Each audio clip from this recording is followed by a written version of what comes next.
Welcome back, class 8. Let's start today's class. We had started a new chapter, that is chapter number 3. The name of the chapter is ecosystem.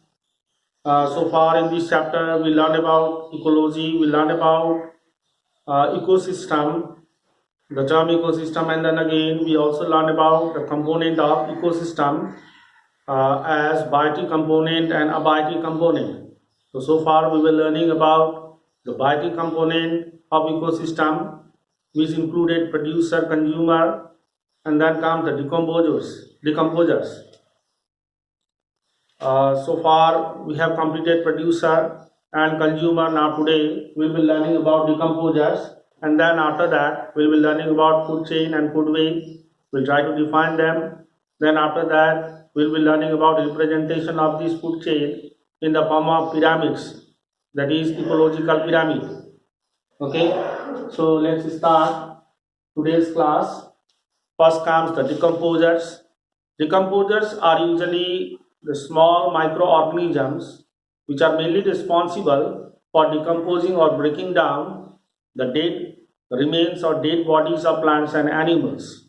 Okay, so it can be defined in more specific manner by saying that organisms that break down dead and decaying organic matter are called decomposers. For example, bacteria and fungi. Then the main role of decomposers is that it cleans our environment.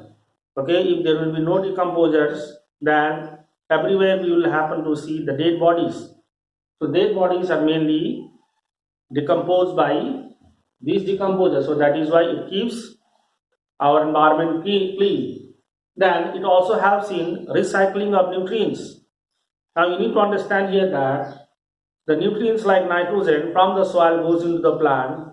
It is stored in the fruits, and that food is eaten by us or by other living organism, and then again that living organism is eaten by another living organism. So in this way there is the transfer of nutrients from one level to the another level, and finally when those living organisms die, then what happens is that these decomposers act on their body, and then the same nutrient again comes back to the soil. So this is how decomposers help in recycling of nutrients. Now let us know about the food chain and food web. Now it has been found that in an ecosystem, okay, there are the living organisms which are being eaten and which usually eats others. Okay, so the chain of these living organisms which shows repeated eating and being eaten in an ecosystem is what we call the food chain. Like for example, grass is eaten by deer, deer is eaten by lion or tiger. So this is an example of a food chain. Now again next comes food web. Now see, you need to understand here that grass is not only eaten by deer, it is also eaten by rabbit. Rabbit may be eaten by fox. Okay, deer is not only eaten by lion, it is eaten by tiger also. Okay, so in this way we get in an ecosystem, what we see is that the food chains are interconnected with each other.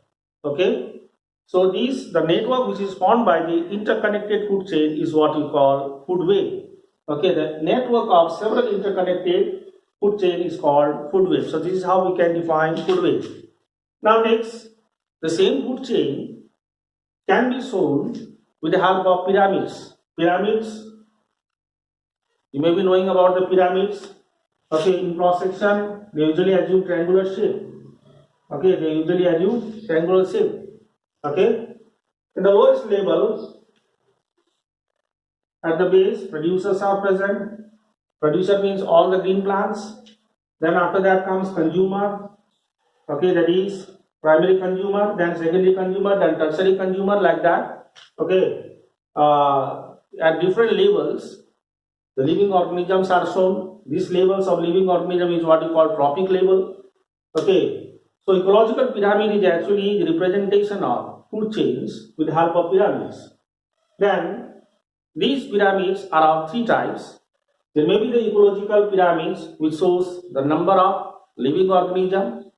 Okay, and then again there may be the pyramids which may be showing the biomass. Biomass is actually the dry mass of living organism, and which may be showing the flow of energy. Okay, so accordingly they have been categorized into three groups: pyramid of number, which shows the numbers of living organism, which keeps on decreasing as we move up.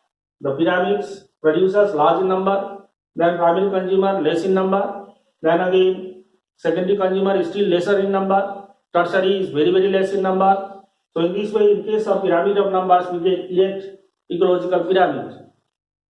Then after that comes pyramid of biomass. I told you, pyramid of energy, which shows the flow of energy.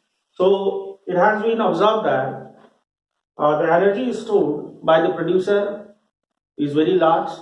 Okay, and it is for the transfer to the, when these producers are eaten by primary consumers, then the energy transferred to the primary consumer. Then when this primary consumer is eaten by secondary consumer, the energy transfers to the secondary consumer. And when secondary consumer is eaten by tertiary consumer, then the energy transfers to the tertiary consumer. But here you need to understand that there is a law called 10% law. It is not given in the book, but it is explained very briefly, that whenever the transfer of energy takes place from one level to another level, the energy always transferred, only 10% of energy is always transferred from one level to the another level. Like if producer produces the energy of 1000, then again in the primary consumer only 10% goes, that means 10% of 1000 is 100. Okay, then again to the secondary consumer 10% goes, that means only 10 joule.